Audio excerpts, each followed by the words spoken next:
ईशान चरण सानिध्यात जीवा मुक्ता भवन्ति। साखरे वंश विख्यातं ज्ञानदानपरायणं विनायकं गुरुर्वन्दे भवबन्धैर्मुक्तये।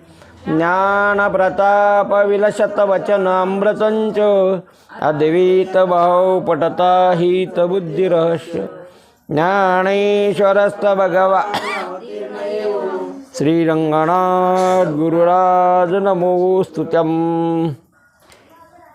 हे रोहिणीचे जळ तयाचे पाहता जे मूळ, ते रश्मी नव्हती केवळ होई ते भानो। तयाची परिकीर्ती या प्रकृती झाली आहे सृष्टी, जे उपसंहरून जेल ठी ते मीची आहे।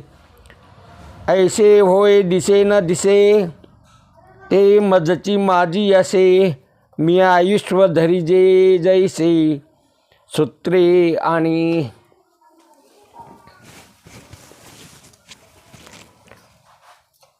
हे रोहिणीचे जळ तयाचे पाहता देखिजे मूळ, ते रश्मी नव्हती केवळ होय ते भानो। तयाची परिकीर्ती या प्रकृती झालीये सृष्टी, उपसंहारून जेल ठी ते मीची आहे। ऐसे होय दिसे न दिसे, हे मजची माझी असे। मी आयुष्य धरिजे जैसे सूत्रे मणी। अध्याय 7व्या अध्यायामध्ये 7व्या श्लोकावर भगवंत अर्जुनाला गीतेचं रहस्य सांगत असताना, गीता दर्शन गीतेचं गीत गात असताना, हे अर्जुना तुझ्या लक्षात येण्यासारखं सांगतो मी, तू लक्ष देऊन ऐक। त्याच्यावर ज्ञानेश्वर महाराज दृष्टांत देऊन सिद्धांत पटवितात।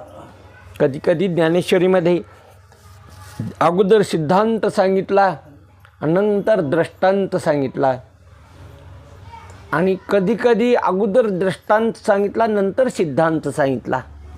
सिद्धांतासाठी दृष्टांत सांगावा लागत असतो, आणि खरा जर विचार केला सिद्धांताच्या ठिकाणी कोणता दृष्टांत सांगता येत नाही, पण माऊली मात्र दृष्टांत देतात पटण्याकरता। आणि असा तुमच्या अनुभवाचा तुम्हाला कळल असा दृष्टांत देतात, की तुम्हाला कळल तो दृष्टांत देतात माऊली। हे रोहिणीचे जळ